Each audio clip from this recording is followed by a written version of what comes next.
Welcome to the Positively Star Wars Senate podcast. This is Obi-Wan Kenobi. May the Force be with you. Looky, Senator. Decent Jedi arriving. Let's make this our best show ever. I will sign no treaty, Senator.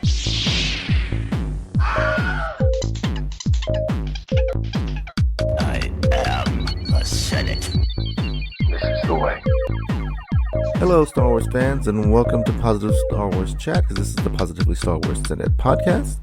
My name is Ricky. I am your host for today, and we're doing something a little different again for this episode. We are revisiting our Star Wars Unlimited educational series that we've been doing. So, welcome everyone. So, I'm joined here today by fellow Star Wars Unlimited players, Ryan. Hello there. And Star Wars Unlimited. He keeps calling himself a noob, but he's been in it for over a year now. Ron? Greetings and salutations, fellow senators. Yeah, Ron's humble. Ron's a champion. He goes to tournaments and everything. And yeah. You might catch him on a live stream at World now. Very much the quintessential noob to all of this and still having a blast with it. I still call myself a noob too. So, I mean, it's obviously I know more about, I've been in this game since the beginning, but as far as TCGs, I mean, I could still consider myself a noob because I only learned it pretty much just for this. So, yeah, it's been like, I guess it's been like a year now since we did the Unlimited 101 episode that we did.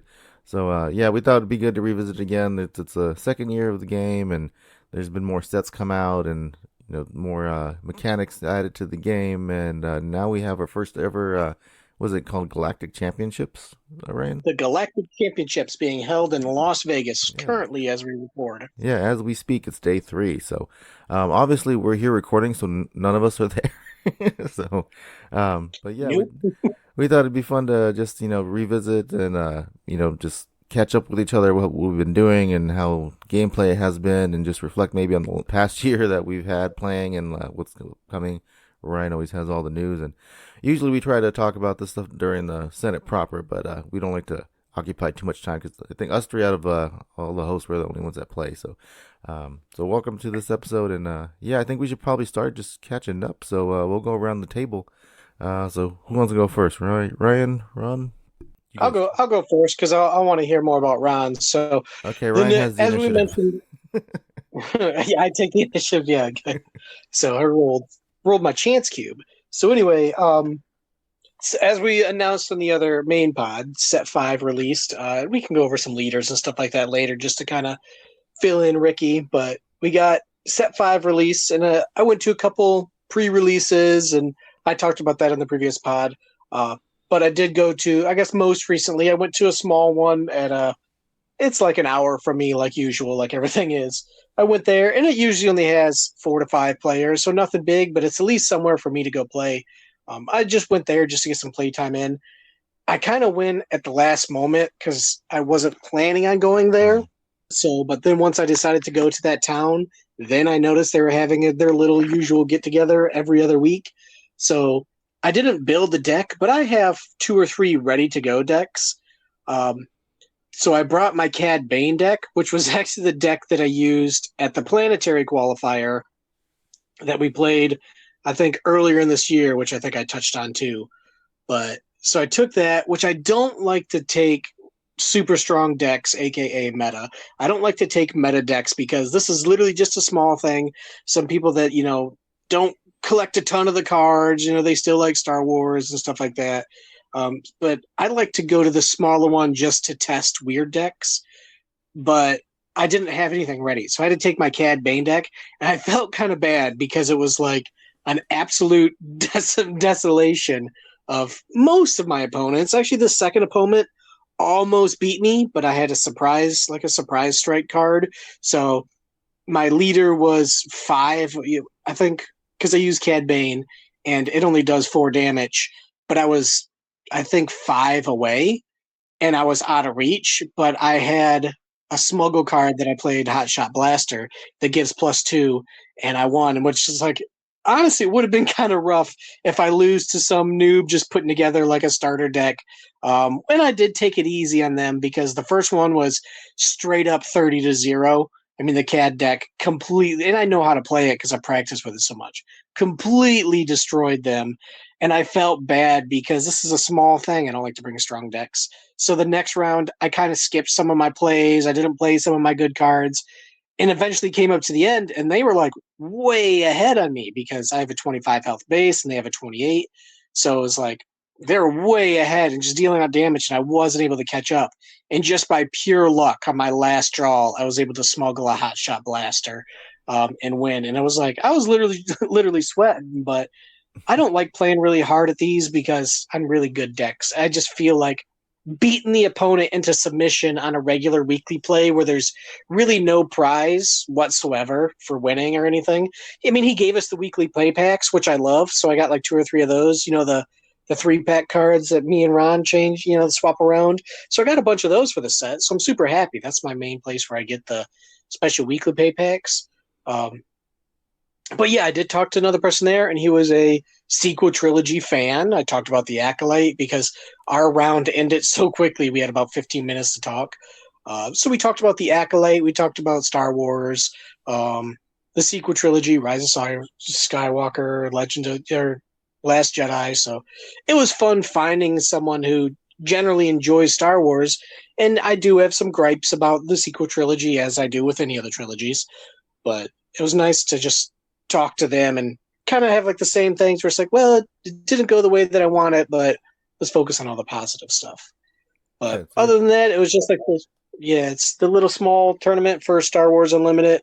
And honestly, the Feisty Goblin, and I don't know how this works now because, as we mentioned, the Galactic Championship is currently going on in Las Vegas for the whole U.S. for Star Wars Unlimited. I think it almost had 2,000 players yesterday. On Friday. But the Feisty Goblin, who I talk about all the time, is having another planetary championships next month. And I'm questioning if I want to go because it's like $40 for a ticket. But I looked at the prize pool, and you do get, you get 5 packs just for coming and like another pack for even ranking. And you get multiple packs if you get in like the top 20. So it's like, now that I have a better understanding of how to play, I might join that one with a little bit stronger deck I've spent some money on. But so I might go to another planetary qualifier in August, just depending on my schedule. And other than that, I've just had a lot of fun with this latest Star Wars Unlimited. It's the most cards I've ever bought. I found it cheap at a bunch of stores. I've purchased 3 boxes so far, and I haven't pulled one Vader card, one Vader legendary card, which is kind of frustrating. And I also haven't pulled a single showcase card. So I'm like, oh geez. So that's been a bummer to buy 3 boxes and 5 to 6 carbonite packs, which is about $120, and not pull one showcase. So I'm kind of bummed on that I wasn't able to strike it hot there. But other than that, I'm really enjoying this set, and I'm trying to get my local scene into it again. Someone bought a box, and the store owner gave them my phone number. So I'm hoping someone will contact me and play this freaking game with me. Otherwise, I got to buy pizza for everybody just to try to entice people to come in. I was thinking about doing free pizza, but so far the set's going good. And like I said, we'll cover some leaders a little bit later just to kind of touch on some stuff with, in the news of the Galactics, and just to kind of show Ricky some of the leaders. Yeah, cool. Yeah, it's always cool. Like it's a good outlet for like meeting new fans, and I mean not new fans, but other Star Wars fans that you wouldn't normally, So it's because my experience was with Pokemon. So like everyone going to the Pokemon TCG weekly things were like, kids that were into Pokemon, and everyone's wearing their shirts, and there's like tons of merch for that stuff. Do you get a lot of people going to weekly play that have like a bunch of Star Wars stuff on and everything? It's always cool. The bigger ones at the Feisty. Like I said, I think I've mentioned before that I met a guy with like a big Thrawn tattoo. A lot of people wearing Star Wars shirts and stuff like that. I think was it during my pre-release, like another pre-release? Oh, because I went to, I don't know if I mentioned on the main podcast, but I went to like 2 or 3 pre-releases. And I met someone they had a High Republic mat, like a play mat. So we talked about High Republic, and I ended up beating them 2-0, and I felt bad, but like, it's a tournament. I have to win. Yeah. But so it's just good talking to Star Wars people. So that's always fun to see, kind of bigger fans that, are deeper into it. Cool. Okay, so how about you, Ron? What's your usage been? Yeah, I've been all over the place. I got to admit, it's why I don't like baseball. The stats, keeping track of all of it or whatever is not my forte. So my memory is going to be all over the place when it comes to what I've done. As a conversation sparks memories, or whatever. But from a Star Wars Unlimited standpoint, and you talked about the noob status, I always explain that to every player just so they put up with my overthinking and slow play, even though I've been at it for a while, and I'm getting a little bit better at it and now understanding because I've been playing the same deck over and over again. But I'm totally new to the trading card games, but have been with Star Wars Unlimited since inception because of this great group. And literally Ryan and Ricky is my masters of and Padawan status for me in learning how to play this and understanding the collecting and all that. So I've been collecting cards since set one. I've been collecting all the sets, and we're up to 5 now, whatever. I still have packs. I'm sitting here looking at them. I'll open them while we talk. I still have packs to open. I know I'm going to make Ryan absolutely just cringe or otherwise spin in his seat that I have a carbonite box that I need to open. Not a pack. Still. Oh my gosh. A box from this latest set. And I think it's because I sat down last night to do this. I'm coming at this from the collector standpoint, so I'm really focused on collecting the cards and want to sleeve them right away and want to get them organized and all that sort of stuff. So opening the packs, while it's fun to see what cards are there, it's just like, oh, then I got all these loose cards that I'm going to worry about their condition and damage or whatever. So I'm trying to get them organized, and I realized as I spent a good 2, 3, maybe upwards of 4 hours yesterday playing with my Star Wars, or organizing, I should say, not messing with my Star Wars Unlimited sets or whatever. It's just like, man, I got to get a better handle on when I open the sets to organize them right away, get them into the boxes they need to be in, alphabetize them, whatever. That's where I'm a total noob in terms of which way do I want to do? Which way do you go? What's the best way to organize the cards or keep them so that you could find what you need for the decks? So I've still been having a whole lot of fun collecting the cards. The artwork on it's gorgeous, and I'm thinking I was going to need to slow down with set 5 and like, okay, I did all the first 4 sets. I don't know if I can keep this up, but set 5 was out and it looked gorgeous, and it was Force and it was Jedi, and it was, it kind of skewed the good guy-ish, the Force aspect of things, even though the bad Force users in there. So I ended up buying a bunch of cards for that. So I've been doing that and been keeping up with it, but here, the most recent set dropped, and the pre-release things were around the 4th of July. So I didn't get to attend any of those because it's just a bad time in the summer. But I did get to recently, when I got back from vacation and like whatever, there were some things because of the set drop. A new store opened up locally, a close store, a big close store, somewhat close store was having a big tournament that had happened on that day that I could make it. So I think I signed up like the night before. Totally knowing I'm going into them as cannon fodder, but having the fun with them. The big store, that was a big tournament. Excuse me. They had like it was like a $40 entry. And Ryan, you said you got like a couple of packs. This one, I think we only got like the weekly play pack. I don't remember if I had to have gotten more than just a weekly play pack of sorts. I had to have gotten a pack. How much was it? $40 entry. You would think it would get like. Is that a planetary qualifier? Like, no, I think it was just a 1K. It was a 1K tournament that ended up being a 1.5K tournament because they got more players. Like they needed they had a threshold of, if we get this many players, it's 1K. But if it goes over 45 or 50, it was going to bump up to 1.5, which it did. They got a bunch of people to sign up late. So that was fun. That was a neat experience for me as the noob to go to something sort of a bit more than a small little store weekly play or a small little tournament or something like that, where there were only, like you say, 5 or 6, maybe 8 players at most. So that was a neat experience. So how far did you have to drive for that one? That one was 20 minutes, 25 minutes. Okay, so still close to you. How many players do you think you had? Like I say, I think they got over 45 or 50 in order to go to the next level of prizing, which I kind of found odd that the prizing was all store credit. It was a cash amount of store credit for first place, second place, and third place or whatever. Is that normal? That's kind of, maybe Ricky has more experience with bigger tournaments, but As far as I've never seen, again, usually it's only Feisty who's great at it. And it was usually a lot of packs because I think it's for like 25th to 50th place, you get, 3 more packs. Yeah. But if you get in the top 20, you get like 12 packs of the current set. And, we had a side table and we got tickets to win play mats. And with the new planetary qualifier, I don't think he's doing the side table with the tickets because that got kind of expensive. But so yeah, I find it really weird that it's store credit. Yeah, I've never heard of that either. So yeah, and then when I found out the prizing was going on, not that I was going to be in any contention or whatever, but it was just instead of expanding those that were going to win prizes, they just made first place get more money, second place got more money, third, fourth, fifth place, or however far down it went. I don't think it went any farther than maybe eighth. I don't even think it went that far down. If I were the store owner, I'd be like you guys are like feisty guys. And just from what I've heard, I think I would expand the prizing so that more people won something, so that they came away from the day feeling like, oh, cool, I got a couple of packs and whatever pool might come out of it. But it was advertised as a 1K tournament.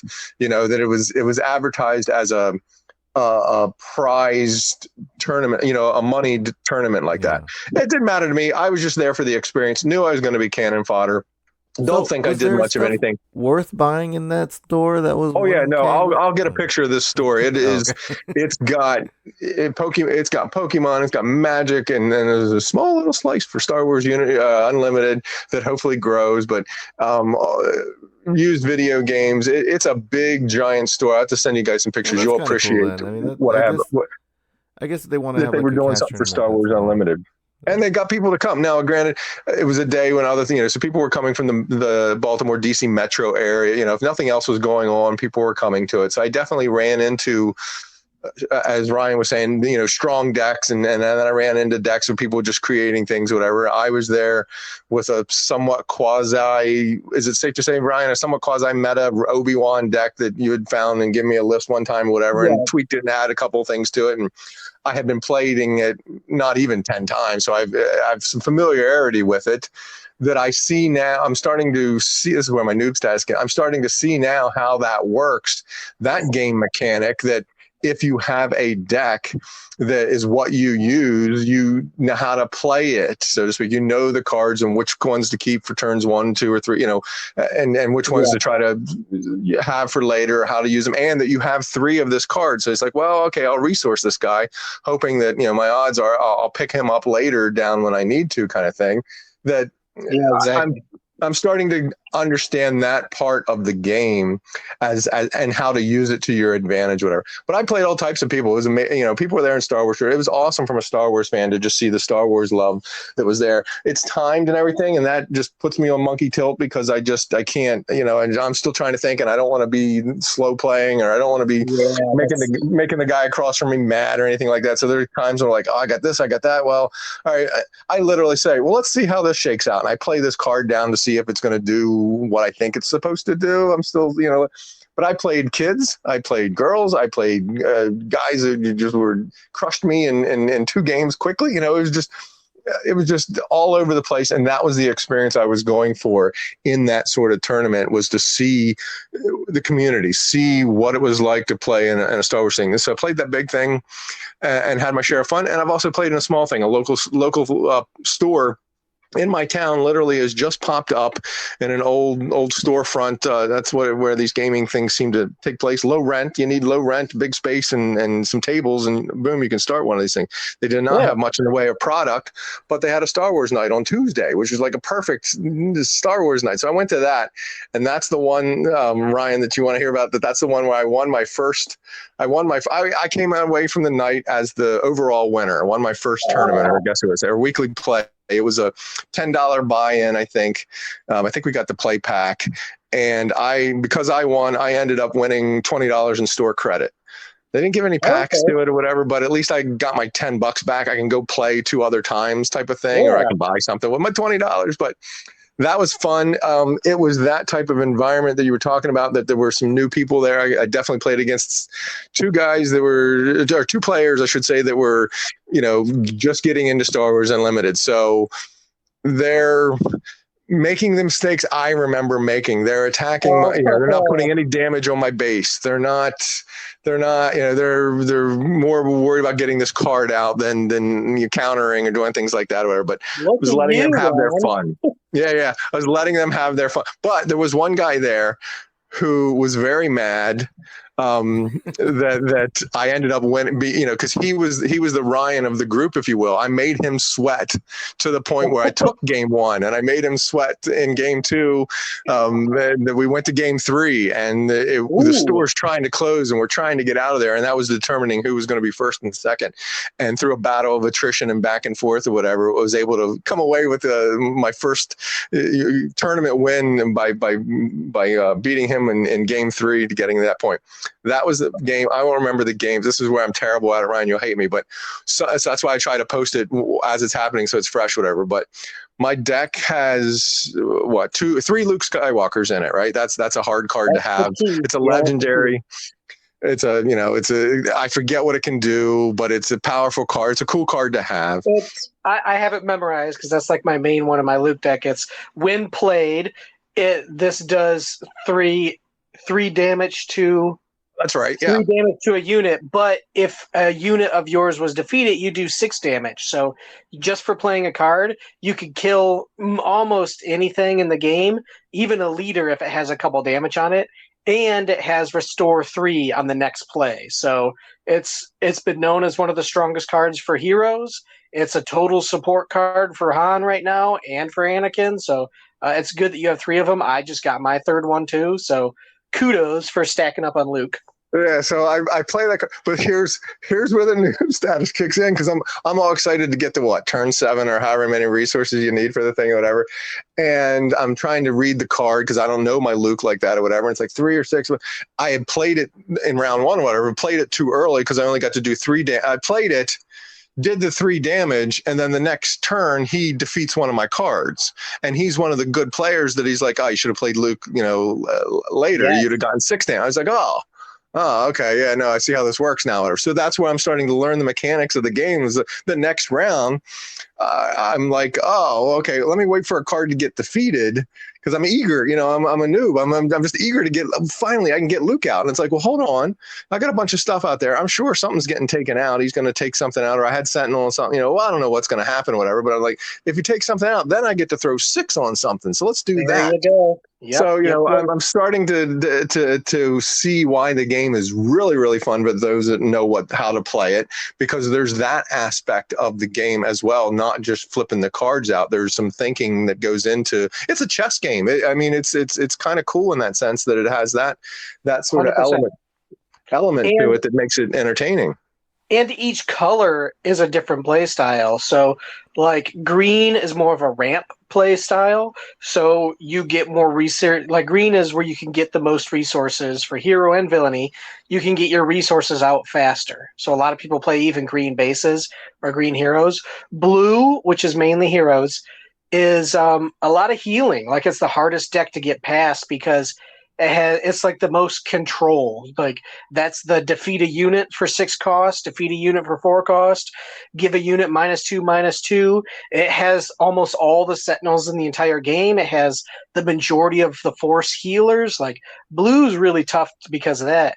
Where like yellow is a hand removal. So it's you just force people to discard the cards from their hand, or you defeat units or return units to hand. It's cunning, so it is a very difficult play style to go against, especially when Boba was in the game. And then red is just straight up aggression. Like, you don't care about your units. You're sacrificing your units. All your units are weak, but they have more damage than others.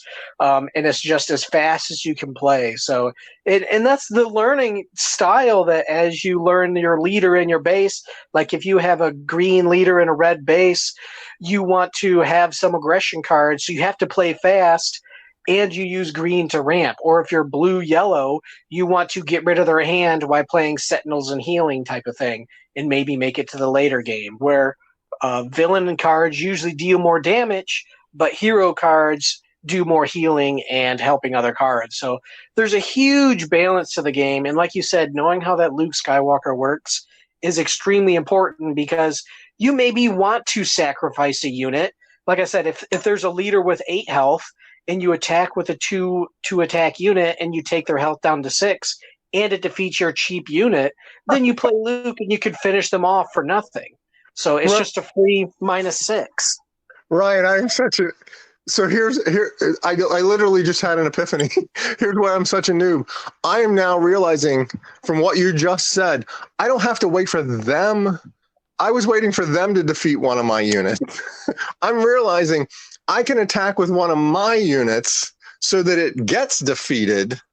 That then lets me, I can, right? Isn't that what you just said? That I can burn one of my cards, so to speak. I can attack with something small or take something off the board so that it gets defeated. So I don't have to wait for them to do it. I can initiate that. So anyway, that's where my noob status gets into play, because I'm just now sitting here having this conversation a year into the gameplay, realizing that's a style or that's a methodology as well to get you defeat your own thing. That's a hard one for me to wrap my head around. There's a lot of cards that like defeat your own thing and put it back in your hand, or I still have struggle with that part of the gameplay. But I do get because there's a new thing in the new pack where it's like pick a card and whatever its power is, use the force or do that kind of damage or stuff. And people were picking their own cards. And it was just like, oh, I don't really think that's how it means to play, but that's how it says it. So it can be any card. It's discard and do damage, right? Yeah, to its power. And they're picking some crazy high power card in their hand. It's just like, ew. Well, I know that card. It's called Force Choke. And for one resource, and it specifically says on the card, you or your opponent discard a card, and then you decide how much damage they do. So you can either use it to, is called hand disruption, where if they only have 2 cards in their hand, like at 5 resources, they're probably going to play something big. So you play a Force Choke, and they could discard a card worth 5, and then you disrupted their hand, and you get to do damage. But okay. If the card only costs 1 that they discard, then you only do 1 damage, and you can use it for more disruption. But if you discard your own card, like if you have a deck that, like blue, draws a lot of cards, so you might have 2 or 3 extra cards than what you're kind of supposed to if you play Beyond Curve, which is at 3 resources, play 3, at 4 resources, play 4. That's on curve. So if you play kind of beyond that, and you might have a card that you don't want that's 9 resources, and you could just wait for their leader to pop up and then just be like, Force Choke, I'm discarding a 9 cost card, do 9 damage to your leader, and it's gone. Like, that card's currently being listed on the ban, being watched on the ban list. So that's dangerous too, because it's for 1 resource and you can destroy almost everything in the game if you discard your own card. Is a big threat. And it's a big reason why Han is doing so good in the meta right now, which we'll cover later. But that card, because I definitely got bit by that. That card only cost 1. Yeah, because it was meant to be. It's meant to be just a discard. Well, because it said it only works if you have a force unit. So you gotta have a force unit. Well, in the first 3 sets, you have maybe had, as a combined, maybe 20 force units in all 3 sets. Well, in set 5, Legends of the Force, 90% of the cards are force cards, and now it's even a turn 1 Gungi for 2 cost is a 2/5 force unit. So he can't be beaten by almost anything because his health is a 5. And if you throw a lightsaber on the freaking guy, he immediately becomes like a 5/8 and is almost unbeatable unless you're playing yellow, and yellow just makes you discard. Oh, just discard that unit, return it back to your hand, and it defeats everything. So the amount of force units that are in game now make the Force Choke card a major threat, like especially at 1 resource. And almost everybody controls force cards now. Yeah. So for the Force Choke card was from one of the first 4. It's not from the latest set, from set 5. It's from one of the earlier sets. So that's where you're saying, okay, there wasn't too many force cards out there, so it was kind of used sparingly. But now, I'm tracking with you. So again, been having that share fun with it to the point to where I got sideboarded for the first time. The guy knew I had that Luke card in there or whatever. So he's like, oh, hold on. He goes to a sideboard. And I don't know what he's pulling out. I don't understand the concept, or I don't want to say understand. I don't know it well enough to what he's going to, how he's going to. Well, he pulls a card in round 2 or whatever, somewhere it happens or whatever, that he's like, this is a card I got to, I learned after the fact, this is a card he went to the sideboard for. And I think it was was it a Morgan Elsbeth or it was a Governor Price, somebody whatever that says when you play this card, name a card and that card can't be used. So he got to play that for however many resources, whatever, and he names the Luke Skywalker. I was like, all right, well, fine. I don't remember what other card, big Obi-Wan, or I had some other cool card in my hand or whatever, or some other big card or whatever that was like, all right, well, I can't use Luke. I'll just use this other card. I didn't think anything of it because I'm still not playing my deck in a way of, oh, I hope I draw this or I need to draw these in the next two draw. I draw and whatever comes to me is, okay, here's what I got in my hand. Let's see how I make this work kind of thing. So anyway, it did not help him at all to do that. To somewhere in one of the games, and man, I don't remember now. I wish I did for the story, Ryan. I really do. I should have written it down or whatever, that I got to use Luke. And so obviously it wasn't the round where he named it and I couldn't. He killed off a Luke. I got to drop another Luke. And that second, he was, I was like, oh, crap. And that second Luke, I think, got to fight against a crate dragon, but didn't take him out. And I lost that Luke, but I pulled my third Luke. It's all in the poker draw of the game. That aspect of the game I find so much fun because you just don't know what you're going to draw. And I got to drop my third Luke. I got to play 3 Lukes in one round, I killed a crate dragon and played all 3 Lukes and just was having so much fun with that aspect of the game as well, because you can only have so many in your hand, and right, you can only have 3 of any one thing in your hand. Your hand can be as big, or has to be 50. It can be as big as you want it, but you can only have 3 of any one thing. So that was a fun round for me, just to be able to tell you guys that I was able to play all three of the Lukes in my hand in one round. Because that's got to be rare, right? That can't possibly happen too often. It's a 3 out of 50 chance, depending if you have a 50 card deck or maybe a little bit more. It's a 3 out of 50 chance. So, it's like 6% chance of pulling all 3 of those cards. So, that's good, especially still one of the strongest and most expensive cards in the game. I think he's still over $30 for a card. So, it's a good one. And I must say, Ron, I'm proud. Thank you. Thank you. Yes. It fills me with joy to see you play all this stuff and just blow hundreds and hundreds of dollars on a card game.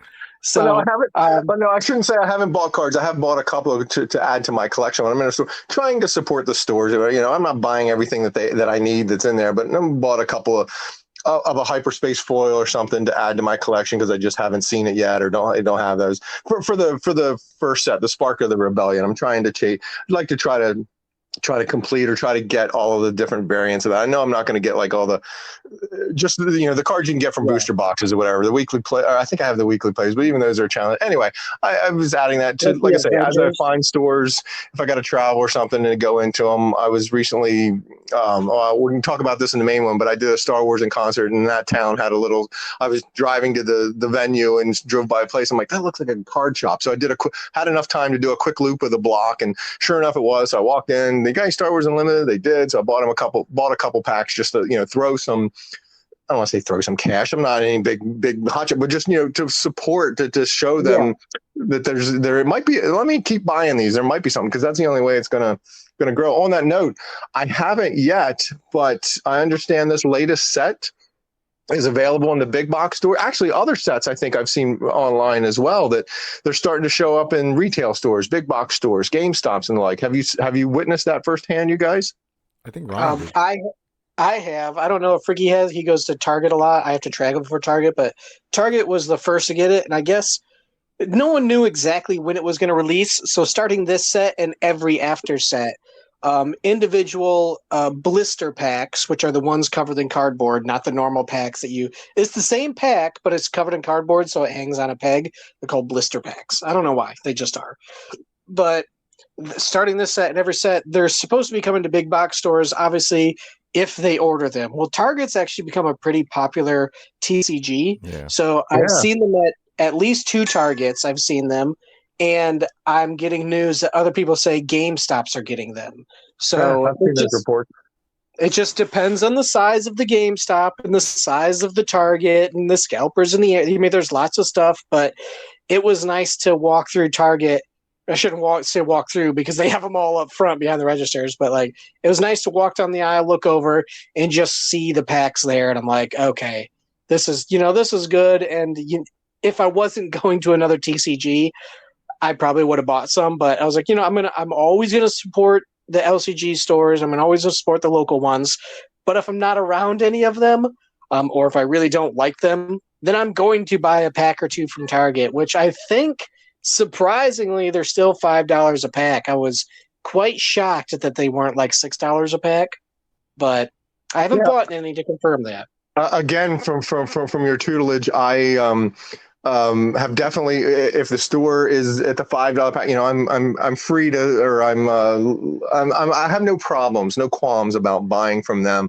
But I was recently in a store. The packs, the regular packs were still $5, but their carbonite packs were marked up to like $27.90. It's $28, right? And they're supposed to be $25. And I'm like, I'd buy some of the, I tell the guy behind the counter, I know he can't do anything, but in case it's somebody that could, it was like, are you somebody that has any pull or leverage, whatever? The carbonite packs, you got them for $28. I just can't support that. I'll buy them for $25 if you can. He's like, yeah, I can't do that. I'm like, okay, well, no worries. Hopefully he passes it on to a manager or whoever, or somebody that owns the thing or whatever, because I kind of echo your sentiment and like your sentiment of there's a retail price. There's no need that you're making your money on that. No need to be upcharging it kind of thing. I'm not going to support that only because I have plenty of other resources. If that's the only store you have access to, although everybody has online anyway, if they're selling them at that price, then they're selling them, but they could sell them a lot quicker and make their money up in volume. But if they only buy one box, I get it. But it just, I try to not support the upcharge. So it's good to hear. I didn't think about that aspect of the Targets, the Walmarts, the GameStops. Are they upcharging anything? So hopefully that stays true and maintains a steady way of doing things, because that, being in Target and being available in the big box stores is the whole reason, or one of the big tenets and reasons why I got into this with my nephew, that this was coming out. He was a Pokemon fan and collected the cards, didn't know how to play them, but he was also a Star Wars fan. I'm like, this would be a great way for us to, I like collecting the cards as a kid, and was thinking his parent, and get him into it. So we bought the booster box and we split the booster box, and thinking his parents could buy him a pack when he's out and about if he did good or did his homework and blah, blah. And then that's why I learned it wasn't available in retail. You couldn't buy it in the stores like Lorcana and Pokemon. I was like, ew. But now you can. So I'm really, really excited for that aspect of this game. So the kids that are out there, I was a year ahead of myself in that sense or whatever, but now that it's out in the big box retail stores, kids, people, others, what is this? And buy it. And like, this is a game with Star Wars. Cool. Will be me, basically. We'll I never wanted to play Lorcana or Pokemon. I understand there were card games, Magic or whatever. Those for people that play this thing. I'm not doing that. That's not a thing. But no, now it's Star Wars. It's content that I like. Now I'll go down this path. So hopefully it does bring in some more, or it gets. And that's what I think the people I played in the local tournament were that way, that they were Star Wars fans, young people. The one guy was watching the Acolyte and was enjoying it so far. So I was encouraged. I went back next Tuesday, but the AC was out in the place, so they were closed. So hopefully we go back this Tuesday and they're there and we can talk more to see if he's made his way through it, because he was enjoying it. It was encouraging to hear some positivity, because you just, the internet is a megaphone of negativity sometimes, and just all you see is negative posts. So it was encouraging to be in the front of somebody, and definitely a younger demographic than myself, and to hear them be talking positive about Star Wars and having fun playing the Star Wars game, an unlimited game. So yeah, I'm excited for its future. I really hope this debacle of sorts, again, the internet's a megaphone of negativity, so I'm hearing about this thing in Vegas or whatever, and just a lot of bad coming out of it, but hopefully there's also a lot of good and fun coming out of it, that it continues to thrive. That's always my question when I play people, especially that big tournament at the big store, is, do you play other games?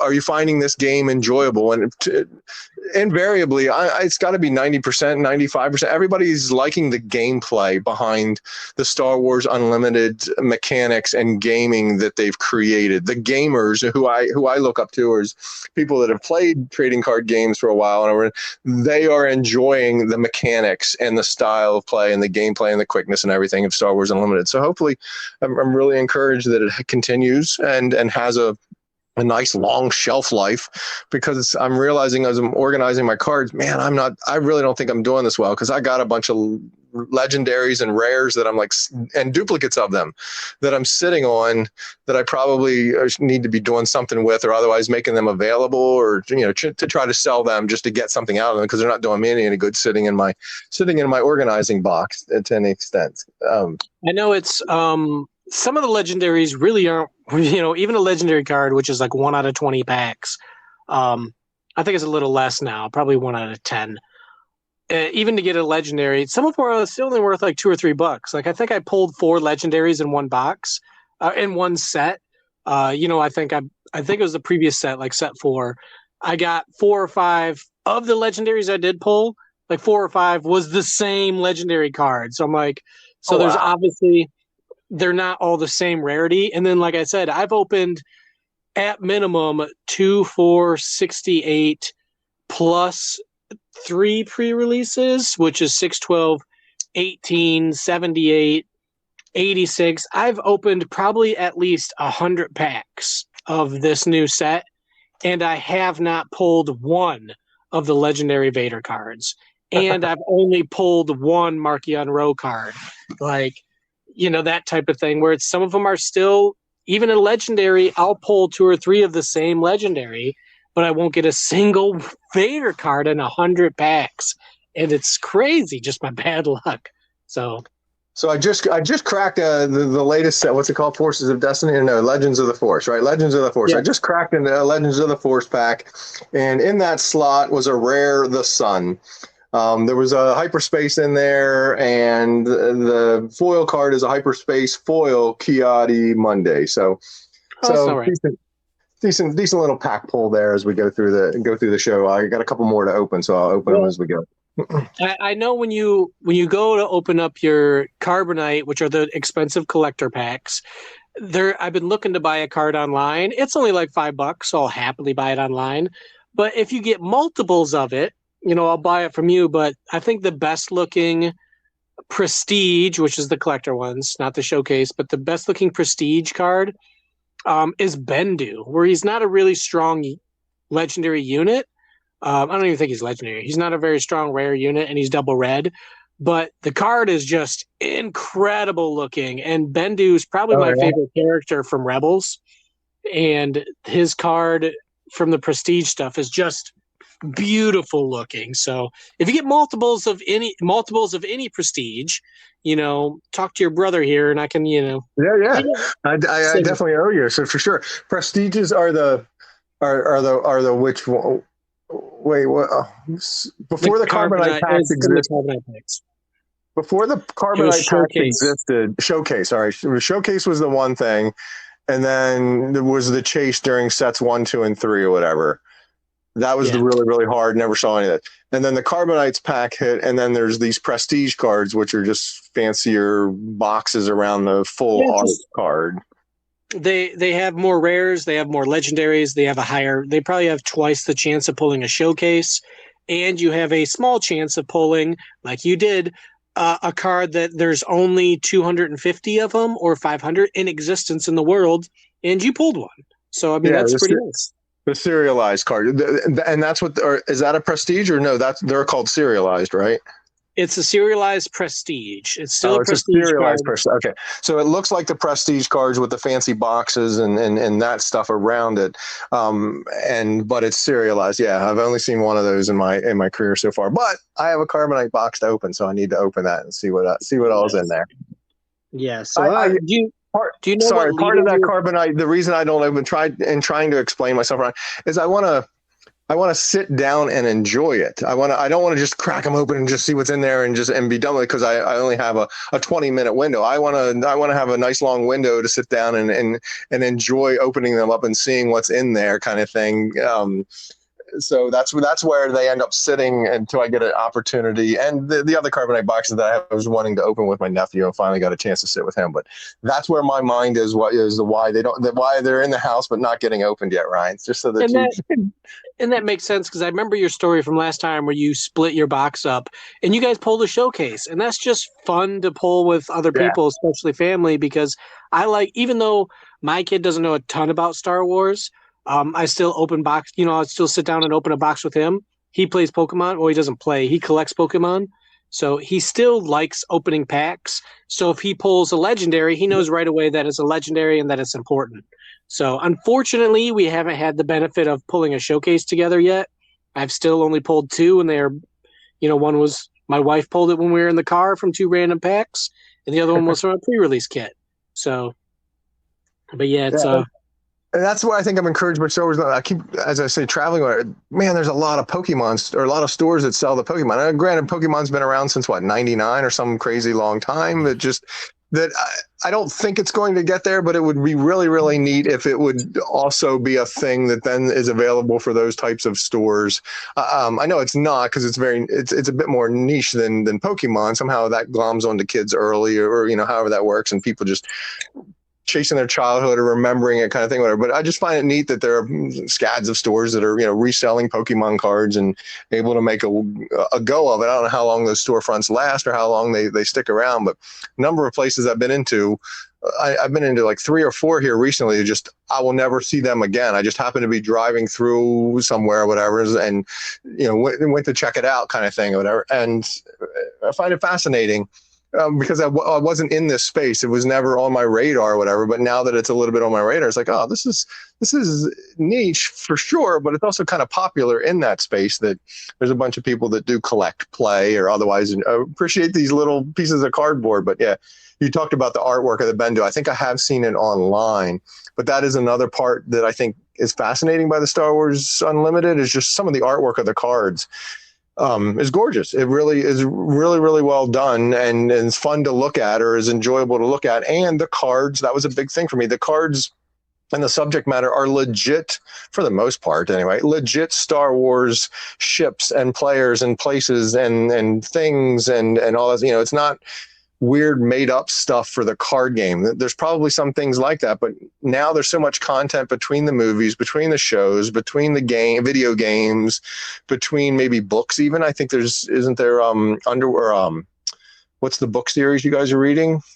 There's High Republic. High Republic, isn't there? There's High Republic cards and stuff, so there's so much content, legitimate Star Wars element contents for the game or whatever, that there's plenty of plenty of elements and things that aren't made up, that just specifically for the card game. They actually exist. So I find that the collector and the Star Wars lover me really enjoys that part of the game as well. Yeah. So you okay. Go ahead, Ricky. No, just like piggyback off of the retail store thing. Like it's like you want to support the local shops and stuff, but it really though, like even with Pokemon, like you can buy Pokemon cards at Costco. Like they're everywhere.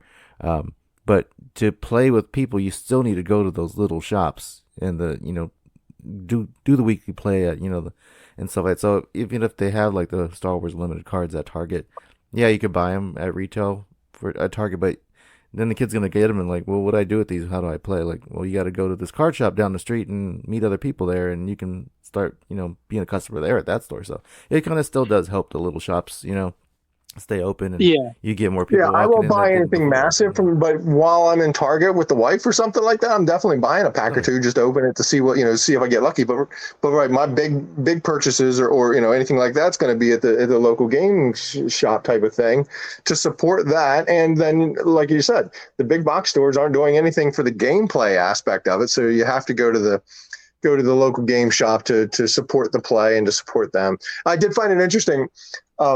During the tournament play, in both stores, the little store and the big store, when I paid my entry fee or whatever, it was like, because they know it's going to be a long time, and it's like, do you want anything else? Snacks or drinks, or they're upselling, which I get it is part of their business model, whatever. But they're trying to upsell me snacks and drinks and everything right then. And I was like, I'm good. I was like, oh, well, you're probably trying, you want that high profit margin that is selling a 50-cent bag of chips for $2 or a drink or whatever. It kind of. I found that, and another part of the gameplay, again, the total noob, you're sitting down with your opponent and you've got to figure out who's going first, rock, paper, and usually invariably it's roll the dice. Well, the noob in me, and this is what I love about gamers to some extent. The first guy that did this to me, I didn't quite understand what he was asking, but he's like, high or low? And I'm like, whatever, high.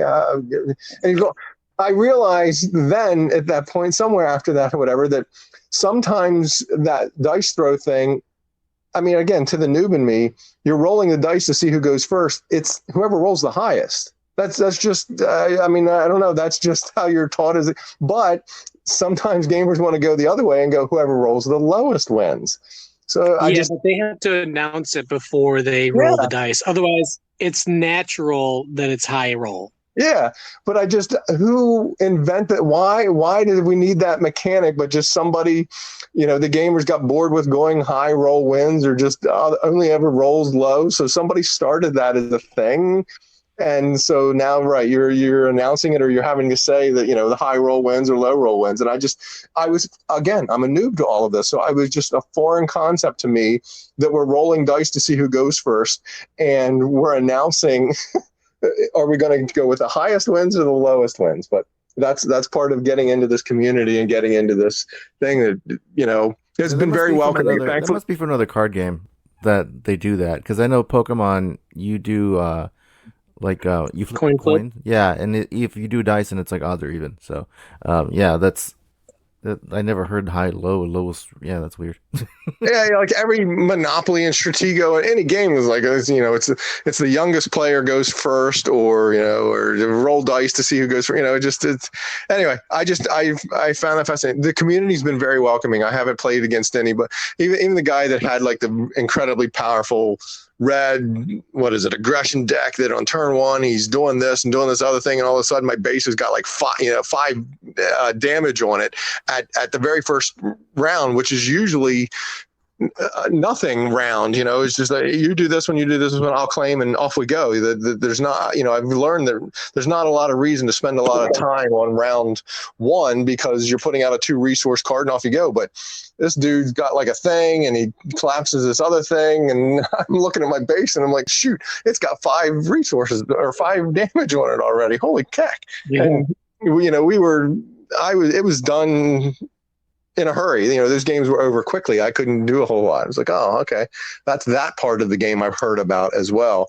And somebody else realized, because Obi-Wan could heal, how'd that work? They would cede the initiative to me, or let me go first, so that they could go second and then claim the initiative on round 1, so that I couldn't do my Obi-Wan damage heal. That was a thing. Yeah, that's another big thing too. Like, and that's kind of the more advanced tactics, where depending on the leaders that don't use an action to use their ability are usually stronger. So if it happens for free at the same time that you do something, it's a good leader. Like Quinlan, and I don't know his off the top of my head. I know Ricky played with him a couple times, but it's something like, if you play a card and it's the same cost as another opponent card, you can do 1 damage to it. Yeah, but it's free. It's as you play the card, this happens. And Cad Bane, which is my main deck for now, his is the same way. If you play an Underworld card, tap the leader and do 1 damage to a unit of their choice. So it's a free action that costs nothing. You just have to kind of fit the scenario needed to do it. And people like Anakin or Obi-Wan, or a lot of them, it's use the Force as an action and do this, like give an experience token. Snoke's the same way.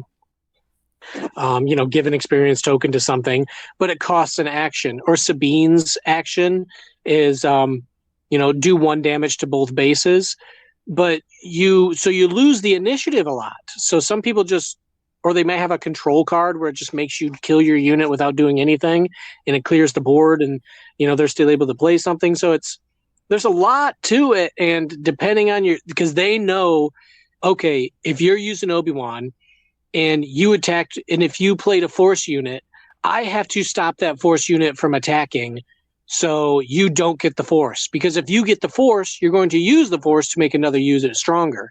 And if you have a unit out there that I can't kill, and you have the Force, then I need to try to think of a way to either take initiative from you, so at least I get to go first turn and maybe kill it on my go. So even choosing the leader is really tough, and that's why Boba Fett and Jango Fett were such a huge threat, because they readied resources for no action cost whatsoever. It's just, hey, whenever you play a card, you get to do something for free. And it's like, cool, I'm going to play a card anyway. I might as well do something for free.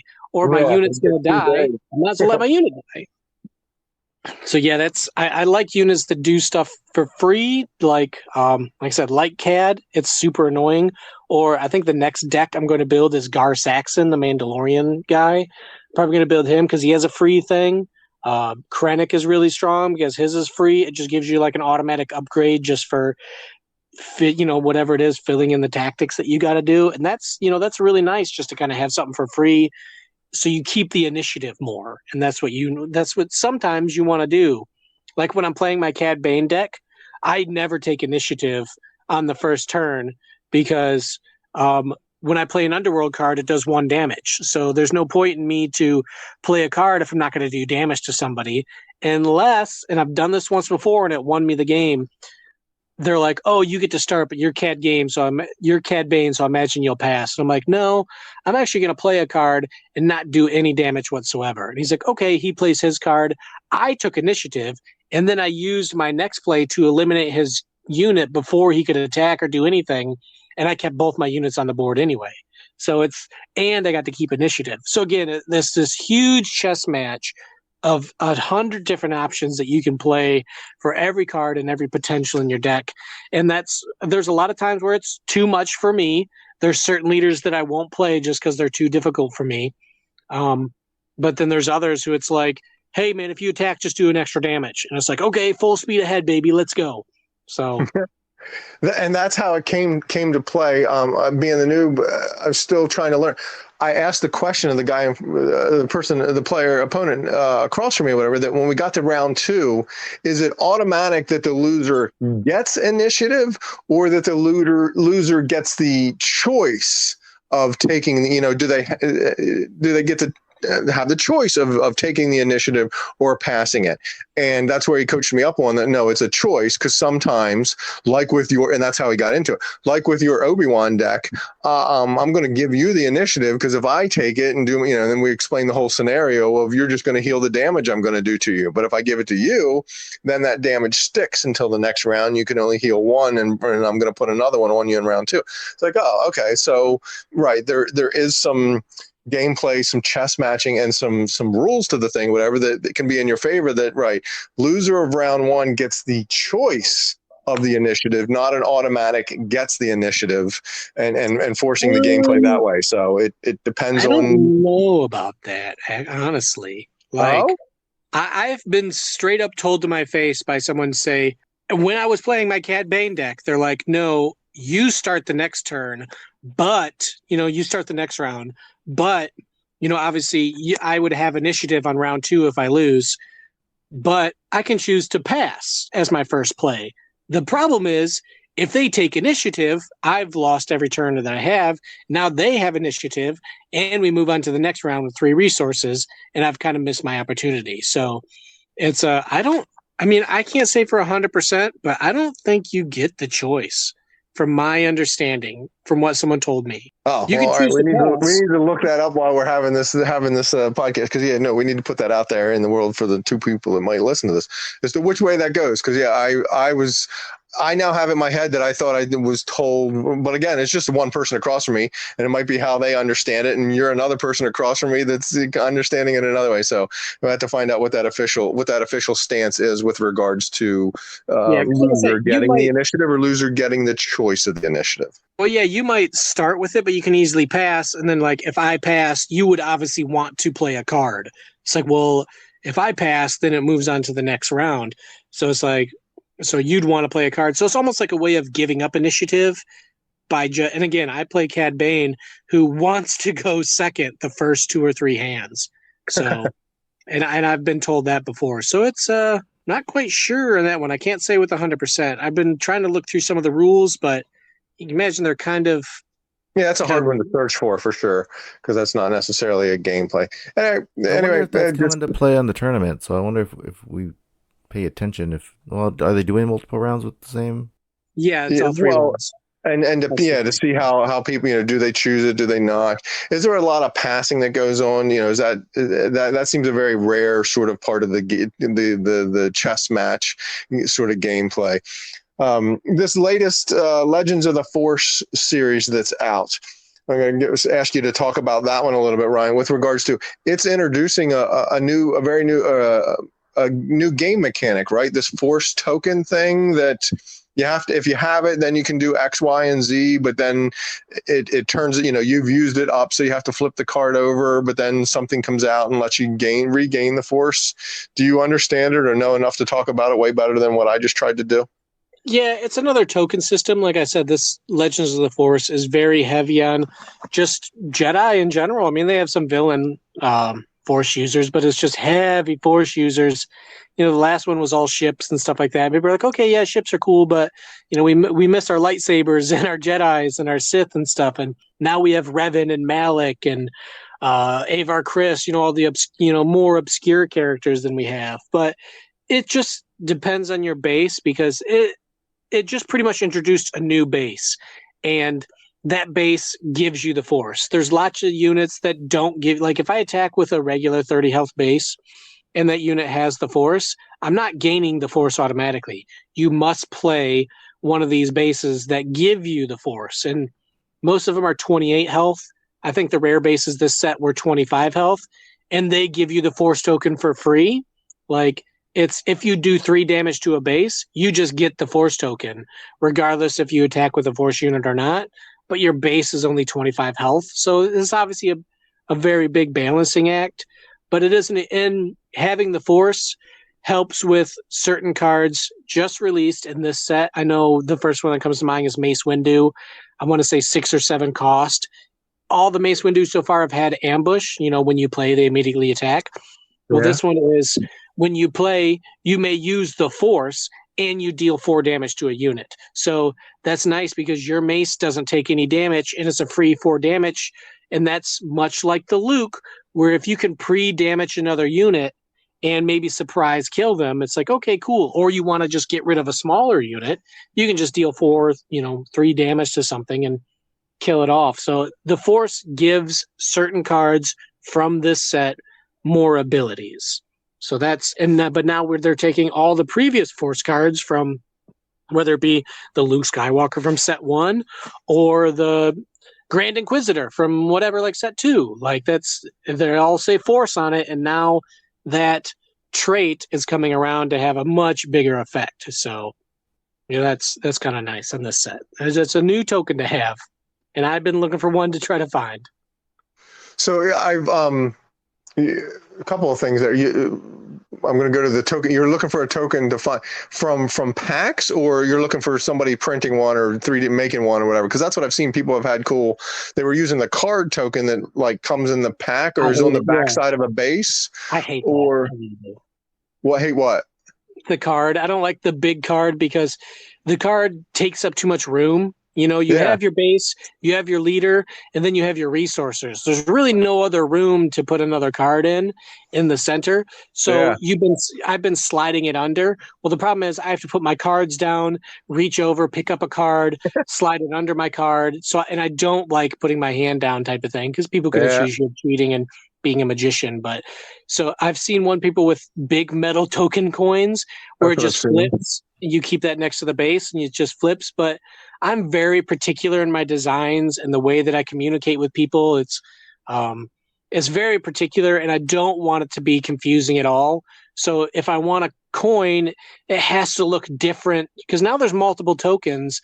There's initiative tokens. There's, if you're playing Twin Suns, there's blast tokens. I mean, there's all sorts of stuff that you play on your base or on your leader. And I don't want it to be confused that this is the initiative token. This is obviously a Force token. And actually, Game Genic just released one, which is weird. They didn't release it when it came out. And it's easy. The one side is black, and the other side, when you turn it over, it's the Force symbol, and it looks like a star. It's the printed symbol on the card that you see in the background of the text.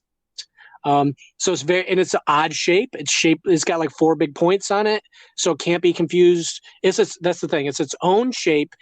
it can't be. It's very clearly listed when this token is upside down. It's just a black token. When you flip it over, it just says the force is with you, and that's exactly what the card says. It's the classic. What is it? That classic comment where it's a comic where there's the character pushing on a door that says "pull," but The Far Side, Gary Lar, yeah. Yeah, and I realized years ago that things have to be engineered to be obvious. So if you design a door with up and down handles, people will naturally pull the handle. Where if you design it with horizontal handles, they will naturally push the handles. Yeah. So in my movie theater has vertical handles, and you see people pushing it or pulling it all the time. And there's a big sign that says door must be pushed. So, and I take that into my TCG games where it must be blatantly obvious what this dice means.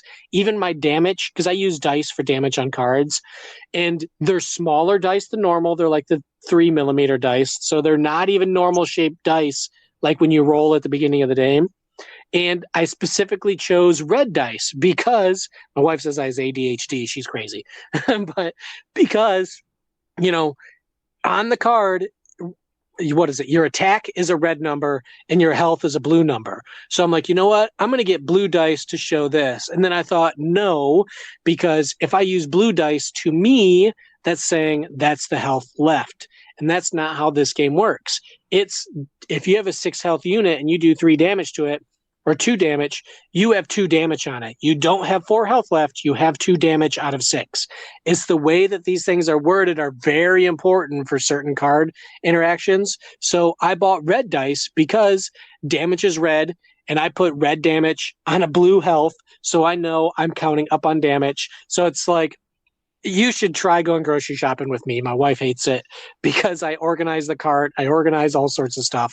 Like, it's like the stuff to me where I take it very seriously, the way things are engineered to be an obvious first come, first serve. And that's how I want to be with the token. I want no confusion. And I've only found, I think, 2 that I like out of all of them. Etsy is listed with 100 different versions. No and doubt. Everybody can 3D print stuff. Yeah, the official Gamegenic one is nice. And then I found another one where if it's flipped over, it's gray. And when you flip it back over, it straight up says, and it's not just a symbol. And that's the thing. I have shield tokens. And what I don't like is that it doesn't say shield. So it's not obvious for the other player that I'm using blue tokens as a shield. So to me, it has to say shield, but I couldn't find any of them that were small enough and say shield. So when I play it, I say this is a shield token and nothing else. So you don't want that confusion that you play a shield token as an initiative token and you think something, or as a +1/+1 token. It must be completely obvious to me. So I'll explain it. So, so if I'm playing a force, and I like when you flip it over, it says the force is with you, because that's what the base says. It says when the force is with you, you can do this. So things. Maybe I do have ADHD. I don't know. It flows like that. No, as someone who's played against a player that didn't have, they had these weird, and I was like, wait, is that adding to the health and the damage you can do to me, or is that the counter going? They know it because they're able to. People I play against sometimes, they're playing me and they're having conversations with others or whatever. I'm like, I'm trying to concentrate on what's going. They can just look at the board, glance at the board for half a second, and totally understand what's going on. Whereas I'm like, okay, this is that saying, this means this, and this is and I think that's part of the experience aspect in the news desk. The token piece that you're talking about, is there, if you don't buy a token thing from Gamegenic Etsy or outside of, is there a token card that is in the packs, or is it it's not the flip side of a base like the other tokens like Shield and Experience and stuff, or is it? No, yeah, it is. Like this, and even in this set, some of the back sides of the cards, they were Shield, they were Experience, +1/+1. So the game gives you everything you need. It really does. But what about the Force? Is that also on the back of a base? Yeah, just grab a stack of your bases and flip it over. It looks like on Dagobah, the X-Wing in the swamp, and it just says the Force. That's it. So, but to me, I don't like dealing with all these extra cards. That's why my experience tokens are dice. Like I bought a specific type of dice, which again, it took me weeks to decide what to buy to not be confused or discolored with other thing. It's a black and white dice, and it says +1/+1 on it. And then I have a white and black dice that has -1/-1 on it. So, and it rotates like a 6-sided dice. -2, -2, -3, -3. So it has to be very easy to understand for everybody. And I think that's just how it should be played. So I'm very particular on the things that I buy because I want, like when I had to buy my blast and other tokens, they couldn't match my initiative token because my initiative token is black. So I'm not going to buy any other token that's black because I don't want it to be in the initiative token. Even though it says initiative, everything's at a glance. Like when you're playing these games, and I think you told me you pulled a prestige card from the Jump to Lightspeed, and this is a super collectible card and everybody loves it, but I hate it because instead of a portrait view, it's landscape view. So at a glance, the card looks tapped or exhausted or whatever it is in this word. Yeah, right. And so to me, that's not fair at a glance, where if I just do a quick glance at your board and all the cards look exhausted, it's like, okay, you can't hit me with anything, so I'm going to play this card. And then they play this other card where it's like, okay, it's in portrait mode. I'm now tapping it into landscape mode, and then I'm attacking. So I don't like that card. I hope that it never sees play. I mean, it's a strong card. I haven't seen it yet, but it's more of this should be in a little sleeve and put up on a desk type of thing. Visual aspect of it. So yeah, the packs that I opened, I just flipped over one of my bases, and so I now have a force token card and in the play when I was playing some people that were doing the force, it was out, like you said, it was out there, and I didn't know what it was, and it looks like a ship because it's the X-wing. I'm like, wait, is that a ship in space? And he was like, oh no, that's my force token. And I didn't want to be embarrassed to say I don't know what you're talking about. I was just like, oh okay, but now I understand what that was. But it was out there and it was on the board and it was kind of in the way and it didn't quite get what was going on there. But again, as I'm learning the gameplay and learning the mechanics of this latest series that's out, The Legends of the Force, that's a thing that's going to be on your board to indicate whether or not they do or don't have the Force. From a not buying anything extra, it's a card that sits out there, and then if you don't have it, you remove it from play and you sit it off to the side or whatever until it needs to come back. But right, the people create a token that you flip over. So that's another fun part of the game is that extra stuff. But right as it grows and you're talking about this blast and all these various tokens, that's a bit daunting for new folks to keep track of it. But again, I found the community to be very okay with it and welcoming and otherwise, explanatory. I guess as we're growing, I haven't ran into, I play in such small things or whatever, haven't ran into any real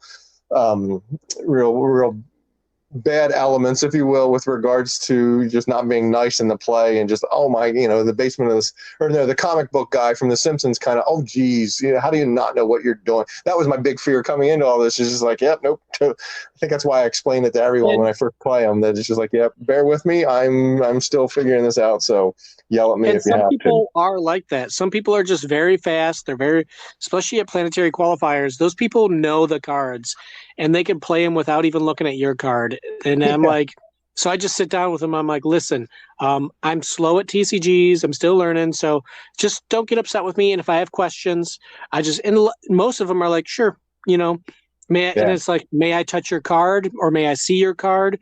Can you at least point it so I can read it? And they say, yep. And if they have a bad attitude, then they're just a-holes. It's just as simple as that.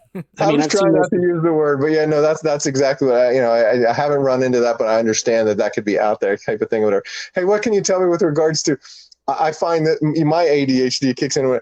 People will put their cards, but they'll lay them out there tapped in a way that instead of the words, boy, I don't know how to explain this, facing the base, facing the center of the mat so that you could sort of read them. To me, they turn them the other way, which makes them harder to read, if you know what I mean. I can't explain it all. We'll have to play sometime, whatever. But they know the cards, so they're just throwing it out there. And I'm like, well, hold on, I need to read this thing. And they have it basically upside down. It's already upside down because you're facing each other, but it's turned to the outside. The text is to the outside of the playmat versus towards the inside, which seems easier You're used to to read. tapping everything counterclockwise type of thing. So they might just throw it down. And yeah, all my cards have to face, instead of one card facing right, one card facing left, all mine have to face the same direction when they're exhausted. So, but yeah, some are just don't care. And they're just like, I'm just throwing out cards. And it's like, oh man, I gotta turn my head a different way. And Yeah, see, and I'm better at reading from the right than the left head. Because in Pokemon, depending on what happens, like it can be they can be unconscious or other things.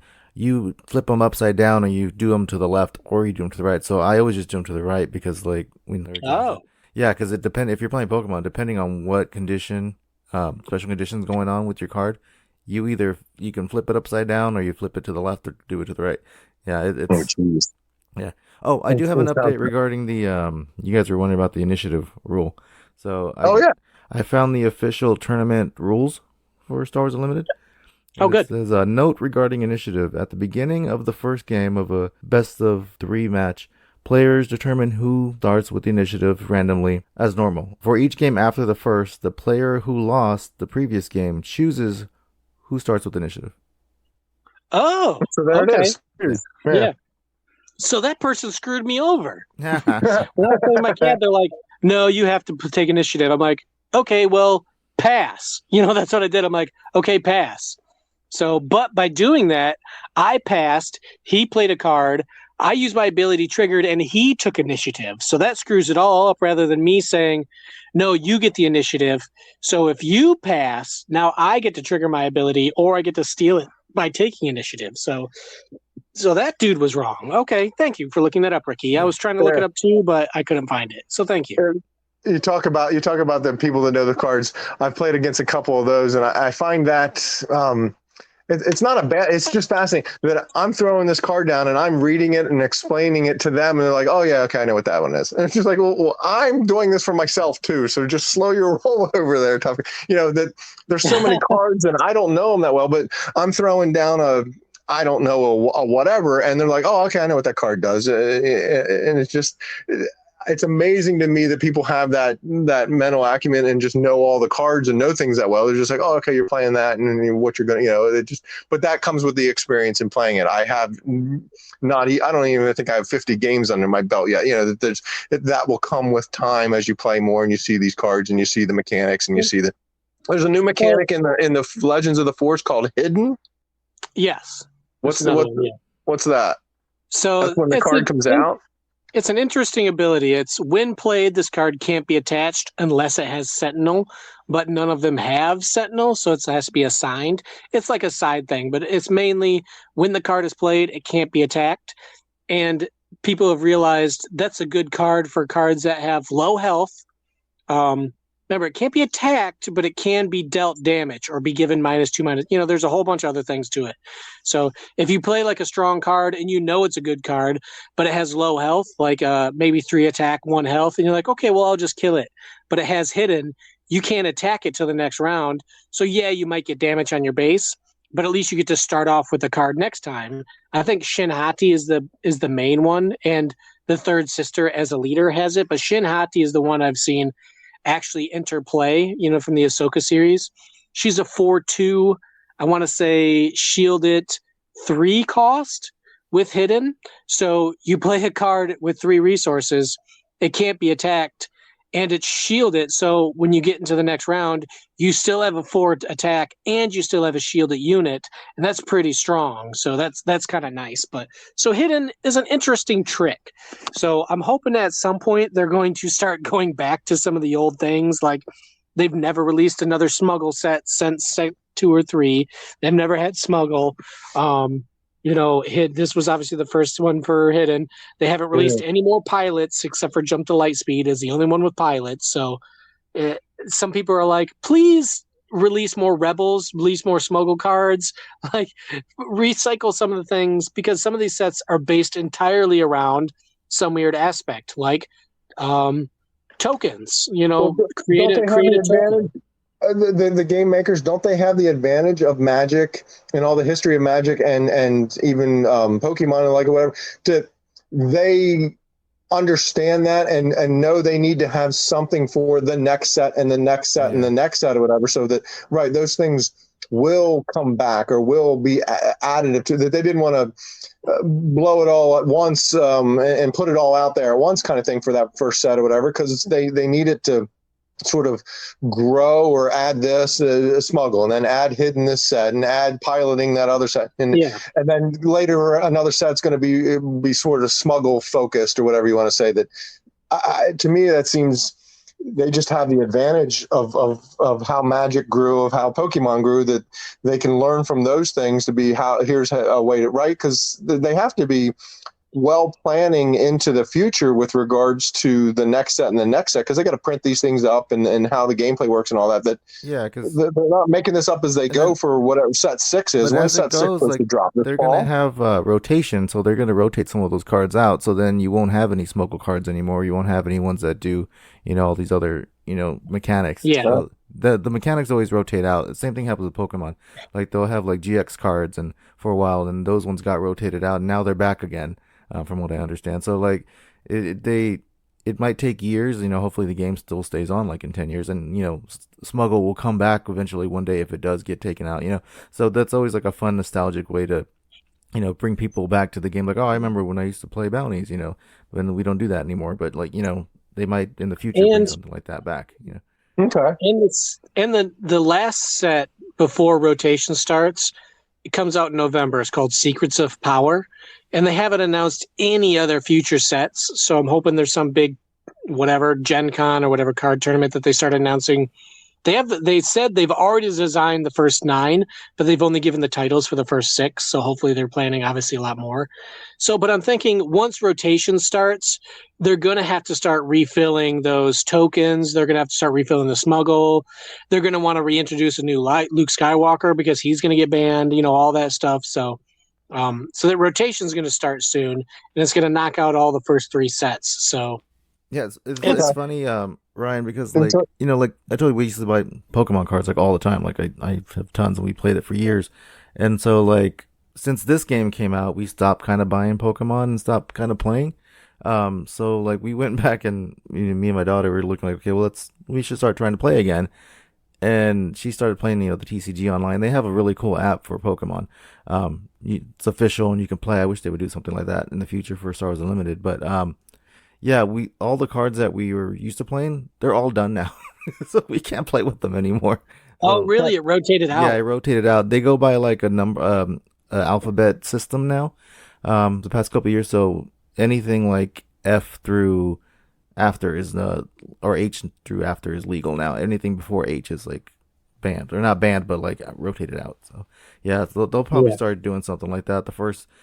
Maybe they'll only have like 5 sets out at a time, and then they'll rotate the older ones, and as new ones come out. That's usually like I'm looking at the cards that I just opened from the packs I've been cracking as we've been talking about. Yeah, right. This series is starting with that. There's a new symbol on the bottom of it. That's a little A in a box. So that'll be help make it be when the time comes, and make it easy to see if a card's legal or has been rotated out and you shouldn't be playing with it. I'm looking at the third sister. Her action for free is to play a unit from your hand, and it gains hidden for this stage. She can give hidden to anything. So yeah, she gives hidden to anything that comes out, which I think is kind of cool. But you said one thing, Ryan, I want to clarify that while hidden means it can't be attacked, that Luke Skywalker card that when I play it can give -3 to something or whatever, that's a way to attack, or that's a way to do something to a hidden card that just came out, right? Or can you not use Luke on a hidden card in that way? Your first one is correct, because that is a stat reduction. It is not direct damage, because, again, it's all in the wording. Like I said, that Mace Windu card is when played, use the Force, deal 4 damage to a unit. So, and hidden is it can't be attacked. So that's the just Luke a card unit on the that's board. doing -3 isn't attacking. It's just bringing it down -3, -3. And if it's a 3/3 card, that's going to bring it off the board because it's now down to 0. So that's a way to take a hidden card off if it was, right, without attacking it some way. So that's for me and for anyone else. That's part of the gameplay and the mechanics of, right, while you can't attack it damage-wise traditionally, you can get after it if you have a card like that in your hand that's pulling. What was the term you just said that's pulling it down using a negative three? It's like a stat reduction. Stat reduction. So the stat reduction is a way to, because I didn't realize that. Again, the noob in me. Thankfully, the person play on the other side of me is like, oh, so you're gonna play Luke or whatever. That means you're gonna take this card off the board. And I'm like, I am. And he's like, well, yeah, he's gonna do -6, and I'm not realizing the stat reduction thing that he only has 5 left. So by doing -6 brings him to 0, which means he can't stay out there anymore. It's like, oh, interesting. I'm learning it right then and there as we're playing the game that's what that means, or that's a way to defeat a card is by not doing damage to it, but by doing stat reduction to it, that if you get it below 0 or at 0, then it's got to come off because it's got no more health. It's like, oh, yeah. Well, that's a fascinating part of the gameplay. Sure, that makes sense. Yeah, and in the rules, it says immediately if a card reaches 0, it must be removed from the board, and it is considered defeated. So again, those are all important words because there's also other certain cards that say add this card to a unit and it can't be defeated this phase. So technically it can go to 0 and it wouldn't be defeated until the end of round where you start drawing cards. So there's a chance you could heal it. Like you give it an experience token, it takes its health up 1 higher than it needs to, and then you're fine. So interesting. Is that I think it's my Chewbacca card I don't ever use. That Chewie has it can't be defeated by card abilities. So if somebody were to play the Luke against a Chewbacca or a card that has that sort of thing or whatever, is that what that means, that it can't be defeated by a card ability? It has to be truly attacked? Yeah. Or there's another card like Vanquish where it just says for 6 costs defeat a unit. Or there's another one where it's for 4 costs, defeat a unit with 3 or less health or something. Yeah, this card can't be defeated by card abilities. So any card that says defeat, I think if it's a stat reduction, I think that still counts because the card isn't defeating the unit. It's simply reducing the stats. And if you happen to die because of that stat reduction, that's not on me. So the card must say defeat a unit. That's a defense. That's really just a defense, because the problem with the pilot upgrades is if you play a card, like I said, like Vanquish, 6 costs, defeat a unit. It can even be a leader. It just says defeat a unit. So if you play that, you technically beat 2 cards for the price of 1 because you beat the card and the upgrade. So Chewie is a strong card, and I really do like him in the Leia deck. But so he's got at least a little bit of defense, and he's a 3/3. He's really strong. So he's a little bit of defense. So you can't just play a card that says discard a card and defeat a unit. He's like, nope, you can't defeat me. So there is certain definitions and stuff. You have to read these cards like a lawyer. A lot of these cards are written by lawyers because the words have to be very particular. That's what I've learned in this game. Yep, you just read the card, man. Don't read into it. Read the card. That was what you taught me. One of the very first things is I'm trying to read into stuff. And he's like, no, what's the card say? I think it was it was choose a player. I'm like, yeah, that's somebody across from me. And it's like, no, you're a player in the game. You can choose yourself. I'm like, that's not what it means. He's like, read the card. It says choose a player. You're a player in the game. So yes, you can choose yourself. I'm like, oh, well, that's weird, but okay. And that's and then those other cards wording. You got to read the card, man. You got to read the card. And the other one will say choose an opponent or choose a friendly unit. Like, so by friendly, it's like, do you mean you're friendly or my friendly? And it's like, no, I'm the opponent. They're not friendly. So yeah, it's very definition driven. And that's kind of why I like it, because that's just how my brain works. The way I read it is the way it is. Don't try to add extra words. Don't do all this fancy stuff. And learning TCGs has really taught me that, where it's like, when you read this card, don't say, well, what about this? There is no what about. Don't add words to the card. Read the card. There might be more expansions that you didn't think of. Like, I will agree with you that when it says choose a player, you never think to choose yourself and you discard a card. That seems ridiculous for me to discard a card. But I can discard a card that costs 7, and now I can deal 7 damage to someone else, and it's guaranteed damage to something. So it's that type of thing. So, or like Darth Vader has a card, Kylo Ren has a card, and he plays with that Boston comedian, whoever he was in the show, the bald guy. Bill Burr. Yeah, whatever his character is in the game, he has a really strong card where it's like if you discard a card, do 2 damage, and it's like so. Of course, I'm going to discard from myself so I can do 2 damage for free, type of thing. So yeah, it's all in the wording. And remember, you can be attacked by. I think one of the big one was the new Darth Maul that just came out with Jump to Light Speed is use the Force, deal 1 damage to a unit and 1 damage to a different unit. But be aware of the wording because if the opponent only has 1 unit on the board and I'm playing Maul, I deal 1 damage to that unit. And if I have a unit on the board, I have to take the other damage because the card doesn't say you may do 1 damage to another unit. It says do a damage to 1 unit and do a damage to a different unit. If they only have 1 damage on the board and you only have one, if they only have 1 unit on the board and you only have 1 unit on the board, those units are both taking 1 damage. So again, that's just how aggression plays.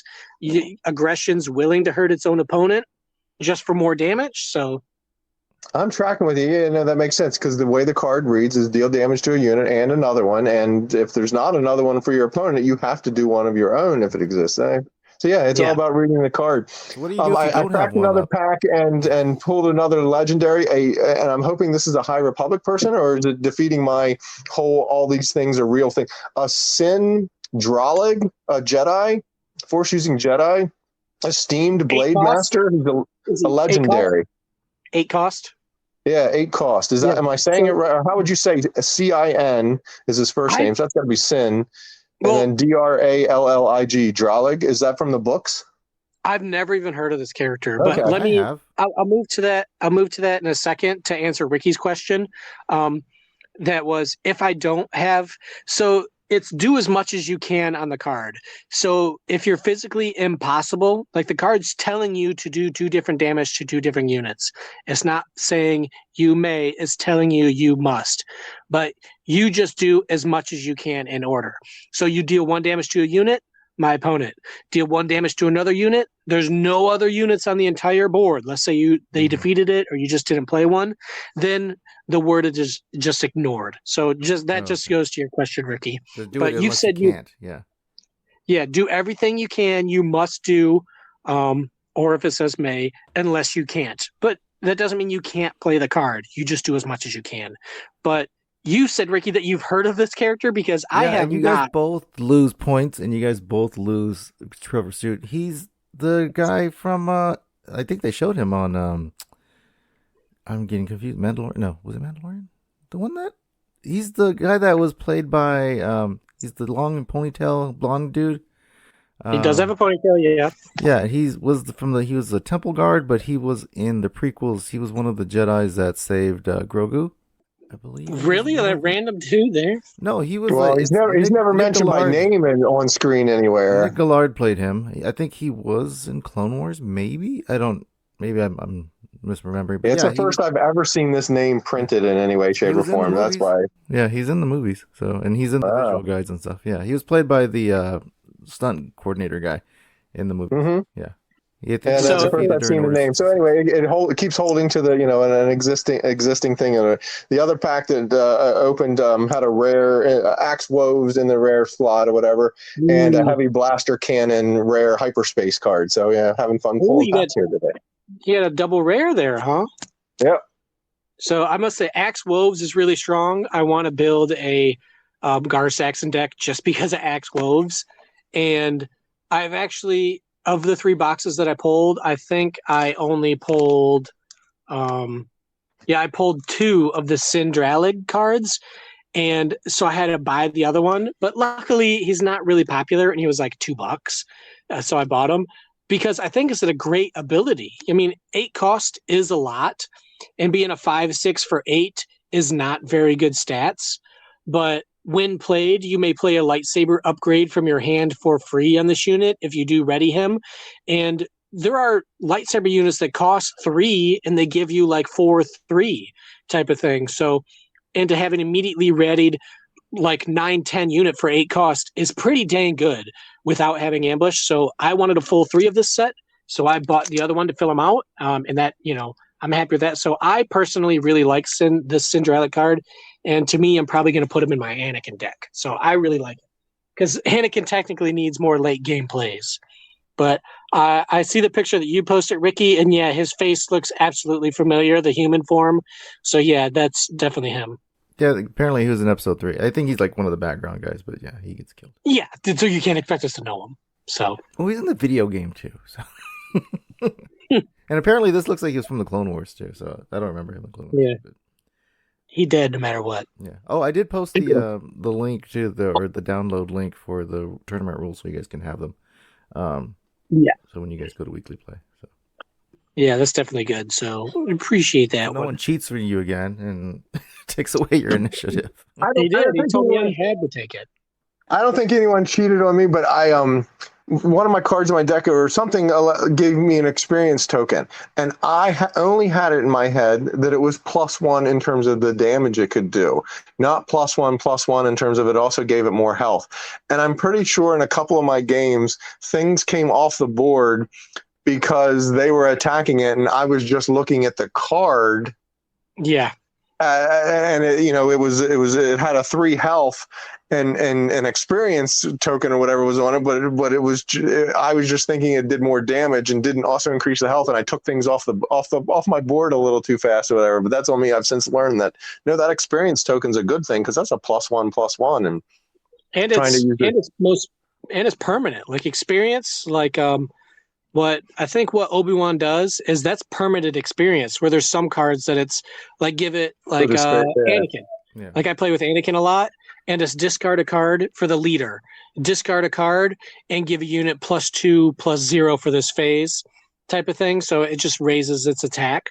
And I have to do 2 damage to my base and give +2 to another unit. But it only lasts for that phase. So it falls off at the end of the turn, where Obi-Wan, and I think Vader does it, and Snoke does it too, and it all cost. And that's the thing, Snoke and Vader, it cost 1 to give the experience, and for Obi-Wan, it just costs the Force. So you got to get the Force, and you get an experience token, and that doesn't last just for the phase; it's permanent. And if I'm playing in bigger tournaments for maybe better prizes, if you do something wrong with your card, I'm not going to tell you were wrong if it benefits me. And I've specifically done that before, I think in the pre-release, where they removed the card and I didn't say anything because I'm like, sorry, you have to know how your cards work. In a tournament that's with prizes. A tournament and play and prizes and all that. If you don't know what you're doing, then that's on you. That I have no obligation to be telling you, to be coaching you up or otherwise. So yeah, I had no problem. After the fact, realizing, oh wait, I may have screwed that up, because that's on me. I'm supposed to know that kind of thing or whatever. They have no obligation to. And then that's a learning. So I always keep like some shield tokens, some experience tokens with me, especially if it's deck specific. So like in the Gar Saxon deck, you play almost a majority of shielded units. So I'm going to make sure that I have a lot of extra shielded cards. Or in the Anakin deck, he gives experience, or the Obi-Wan deck, he gives experience, so I make sure I have extra experience cards, or make sure that I have a Force card, or tokens. If you're going to play a space deck that creates tokens, you make sure you have a cards, it's on the backside of the bases, so like I said, the options there, you make sure that you have tokens. So that's, it's getting to be a lot, but you got to make sure it's there.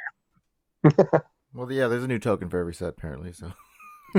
And again, I'm hoping that might slow down at set 7, because they have to build up the base and then start rotation. Because obviously they can't be, all right, nothing else is going to have a shield token, so we're not going to make any more shield units. It's like, no, I need more tokens. So hopefully sets like 7 through whatever, 12, they release more pilots, they release more token ships, because there wasn't a lot of token help. I think shield and experience will still be in there no matter what. I think those are going to be like, mainstays. Those weren't set specific. Those came out with set 1. So they'll always set be 2, because there's shield tokens that have Mandalorian on it too. There's 2 different kinds of experience. I definitely remember seeing those. Yeah, so I think like the battle droids and all that stuff, those will eventually get rotated out, and then they'll probably have something new in the future or something. Because I think I can't remember if he's set 4 or set 3. But like one of the leaders is Dooku, and I think the robot guy from the Techno Union. Yeah, Wat I Tambor. can't remember him. Wat Wat Tambor. Tambor, yeah, like they create tokens. Yeah. So you want, and when those leaders get rotated out, you want to make sure you have new leaders that still create tokens. So that's the thing. Though I'm hoping this first 6 sets is just kind of the baseline. And then the next sets will be like, okay, the next one will be reintroducing Smuggle and Hidden in the same deck. We're going to mix it up a little bit. It's like, okay, cool. Then it can really expand and get kind of crazy rather than each set focusing only on the Force, focusing only on like Hidden or tokens or pilots. So Well, see, but I'm if you hoping for only get switching. those tokens from those sets, like let's take the battle droid ones for instance, like that was for what, set 3, right? That you got battle droids and stuff, or set 2? Yeah, because that was the clone troop. Yeah, That was so the clone. eventually those are gonna like not be available to purchase anymore. So then you won't be able to get any more tokens. So if they have one in the future, they're gonna have to throw those back in as the backs of those bases. So it's gonna be a thing. But yeah, I'm sure they have it all worked out and what they want to. Oh, keep yeah, in the definitely. future. Yeah, I think they've benefited that. I cracked another pack, and in the rare slot, I pulled a Darth Raven lightsabers. Ron, you need to do a YouTube channel where you open packs. Yeah, you think I got that kind of time. I appreciate it. But what I wanted to talk about with, like, down in the bottom right corner, it has the R or the L. And I think in the packs now, I don't think they were doing this in the early ones. I pulled the foil slot was an Anakin Skywalker, but it's a special card. It has an S in the bottom. And right in the first series or the first couple of sets or whatever, the only way you could get those was in the 2-player starter decks or whatever. They weren't in normal booster packs, were they? That now they are? It started with Jump to Lightspeed last set. So the rare slot can now be specialty cards that come from the Spotlight decks, aka 2-player decks. So right in the well, now let's talk about the now. Right, there's no longer 2-player decks. There's canned built decks, these Spotlight decks, and I don't know what it is for the Legends of the Force yet. I haven't picked them up, but the previous set it was I think a Han deck and a Boba Fett deck. But in those decks, those specially pre-built decks, they're all the same no matter which box you buy. It doesn't matter which box you buy it from, store-wise or whatever. That Han deck pack and that Boba Fett deck pack is going to be the same no matter what. But they have special cards that are only available in those boxes. Am I right with all that? Before Jump to Lightspeed, yes, you can only obtain those. Yeah. They used to only be available in those boxes, but now, yeah, they are making them hard to find, but they are making them available in booster packs that you can find a card with an S in the bottom right corner that's a special card. Is that like the Vader and the Luke from the first ones? Right. There were a couple on that checklist of those first 3 set series or whatever before they started this booster pack availability. That right, if you wanted 3 of them, you had to buy 3 2-player starter sets and then get them out of there. And then what did you do with the? I guess. Cards. Yeah, well, the specialty cards in the 2-player kits, they would give you 3 of each of the specialty cards. They would definitely do that. So you get the full, you'd get all 3 just from one deck. But, and again, it's still a rare, you only get 1 rare per deck, sometimes 2 if you're lucky. And you have like a 1 in 30 chance of pulling a rare. So if you absolutely want the specialty cards, you could pay $25 per deck to get the ones that are there. Or you could probably buy them for like $2 or $3 a piece online and, maybe save a couple bucks. Because this is the first set, set 5. This is the first one where I did not buy the 2-player starter decks, aka now known as Spotlight decks. This is the first time I didn't do it because the 2-player sets, they were like $20 for both leaders. And I was like, okay, cool. Now it's like $25 per deck. So like if you want Qui-Gon Jinn, you pay $25 for the pre-built deck. If you want Maul, it's $25. And I'm already spending over $200 on a pre-release. With the pre-release, buying a box of cards, buying a couple Carbonite packs, like usually buying something small or game-related, token-related. So I'm usually over $200 when I go to the pre-release. I do not want to tag on another $50 for cards that I may not use. Like the Chewbacca we mentioned earlier, I use. So I'm glad I have those. But this one, if I wanted something out of the Maul deck, I'd probably just buy it online. Just that specific card and I'd pick it up. So unless it's a crazy leader like from the High Republic, I probably won't buy anymore because all the cards are reprint except for 10 per pack. and of those 10, it's like, you get 3 of each for the specialty cards. So it's like you only get maybe Wait, 4. Say that again. In a booster pack, all of the cards are reprints from previous previous sets or whatever, except 10 of them, or the whole set. Say that again. What was that with stat that you just said? In the spotlight decks. So the spotlight deck. Spotlight deck. Sorry. Yeah. Okay. Yeah, you get 50 cards plus leader plus tokens, all that stuff. You get 50 cards, and of those cards, 10 are the specialty cards, and everything else is a reprint. And I'm like, well, they did make them more valuable, I will say. They don't throw an compared to extra before. pack in there in those.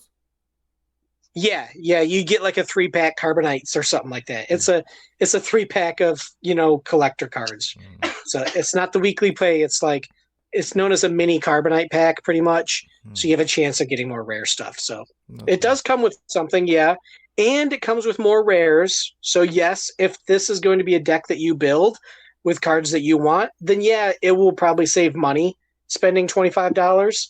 Because if you want 3 of the card, you'll probably end up spending $12 for all 3. And if you want to get 2 or 3 of them, it might end up being over 20. So plus the rares that's in there. So if it balances out, because if you buy a pre-release kit, you get the 2 leaders for free anyway. And you can just build around. And that's all I want is like the leaders.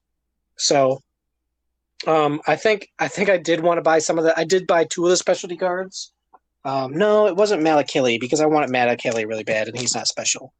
But yeah. So if people want it and it's a spotlight, sure. But for me, just spending an additional 50 on top of spending the hundreds on a pre-release, I just decided to cut and save that $50. I'd rather buy 1 extra Carbonite pack or 2 extra Carbonite packs than spend it on the leaders that I really don't play. I literally keep them to the side in their original boxes. So it's just like, I'll just pass on it and save some money. I cracked my last pack. The Obi-Wan in there, you were talking about it from what is it, Legends of the Force. The Obi-Wan's action for free is lose your Force token, but give an experience token to a unit without an experience token on it. So you can't, Obi-Wan's thing, you were talking about how you can do that, but you can't stack it. But it is permanent. It's an experience token that's going to live on it and stay out there. But you can't keep adding to it. But that's kind of cool. But this pack was awesome because it had Obi-Wan. It had 2 hyperspace cards in it. One of them was a rare, a mind trick, and then Yaddle in the rare slot. I like Yaddle. Yeah, having some fun. Yaddle Yoda combo, because I think one's 2 cost and one's 3 cost, and they both have restore, and they both have the Force, so you can put lightsabers on them. They're a good combo. I like those in my Anakin deck. I'm probably going to add Yaddle to my Anakin deck. Yeah, Yaddle's a 2. Yaddle's a 2 cost, 2 and 4, and yeah, restore. And on attack, each friendly Jedi unit gains restore 1 for this phase. So yeah, if you have a bunch of Jedi out, you could restore stuff from your base. So I've been having that's my last pack to crack here as we talk this out. Very much enjoying the Star Wars Unlimited, and looking forward to trying to build a deck around this new Force gameplay mechanic to see if I can find something out of it. But I'm still learning my Obi-Wan deck that I've been playing, so I will still very much be always behind with regards to all this, but having an absolute blast with it. You got more experience than I haven't even gone to any weekly plays or nothing, so I just play at home. So it's still good practice, though. Like you said, you play with your kid, you guys build a lot of your own decks, so that's still good. I don't have to interact with people. Like I'm like comfortable at home. It's nice. Don't got to buy 50-cent bags of chips or anything.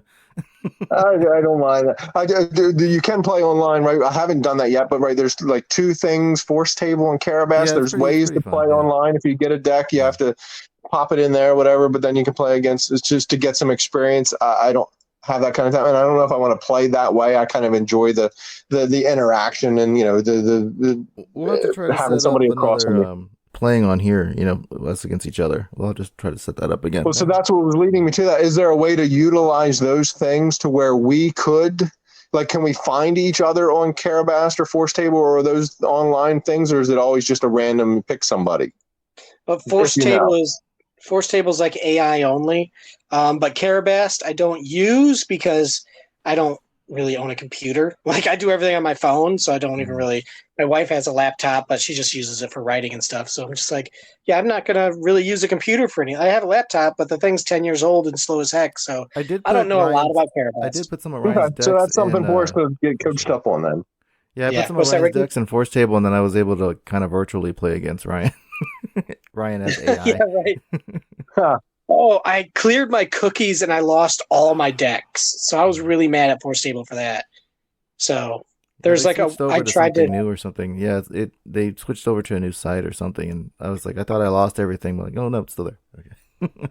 No, there was a problem with the internet, and you know how it's usually like try clearing your cookies and your cache. Well, I did that, and it erased everything, and I had 20 decks in Force Table, so I was very upset about that because those are the decks that I built to go to the qualifiers, you know, that are, you know, built for me, not just pulled off of other people. Yeah, I copy some other people's decks, but then there's things I don't like or I'm not good at using or understanding, and I swap them out for things that I like Markion Row or anything Nile. I'm just like, I'm going to plug that in. So I was pretty bummed that I lost that.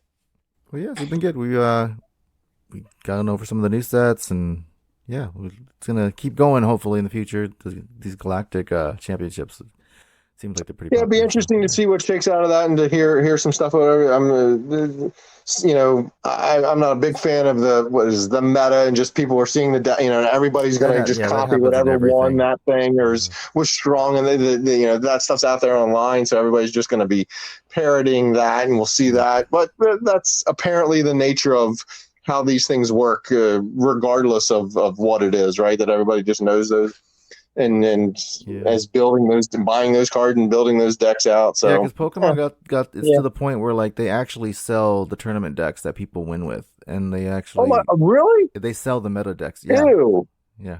Ew. Yeah. So if you like the guy that won, you can buy his deck, and then it has everything in there, and they're a little more costly, but it's their special. Like, I hope he gets a cut of it. Like, hopefully he gets he created the deck. Hopefully he gets. Well, he gets his name and stuff on. I don't know. Maybe. Yeah, that seems but I guess from a gameplay versus a card collecting thing, whatever. If you just want to play the game, you want to buy the tools you need to play the game, so you're buying a deck like that. But oh boy, yeah, that I don't know. I like the. It is a good way to get rare cards that you may not have gotten, otherwise. So that's the other. I go in those stores and I see just rows and rows of Magic stuff or whatever. It's just like, what? Who is buying? But if you're trying to build a deck that you need, you're chasing some card from 2 years ago or something, right? To build this thing. So that's why I'm kind of ooey about the weight. You can that's a good thing about it going to like a Target or like a Walmart. Like sometimes they'll have stuff in the back that they misplace, and so they'll put like older sets out and they'll put them out for on the cheap. So like I would always snatch up like rotated out Pokemon cards because we play expanded anyway. So like you can play with the older ones, or just even if you want to collect them for your binder, sometimes they'll blow those things out of clearance if they're older sets that aren't in rotation anymore. So yeah, they aren't. Go for it. Well, anyway, having a whole lot of fun with it, having fun chatting this up with you guys, and we'll continue to grow my collection and learn how to play this game and try to share it out to others as well as much as I can. Yep, our bases are at 30, so so I guess we'll see you guys next time. So it's goodbye from me, and then goodbye from Ryan. Goodbye, everybody. And goodbye from Champion Ron. Cheers, everyone. Stay safe out there. All right. Until next time. All right. Thanks for playing, everybody. Go switch off.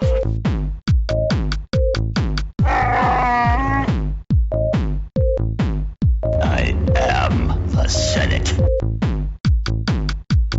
Be sure to follow us online. We're at Facebook at PSW Senate. Join our Plus W Star Wars Facebook group, where we all are in there interacting. You can find us on Twitter at PSW Senate. On Instagram, we're at PSW Senate Podcast. And on TikTok, we're at PSW Senate Podcast. We look forward to hearing from you. The Force will be with you, always.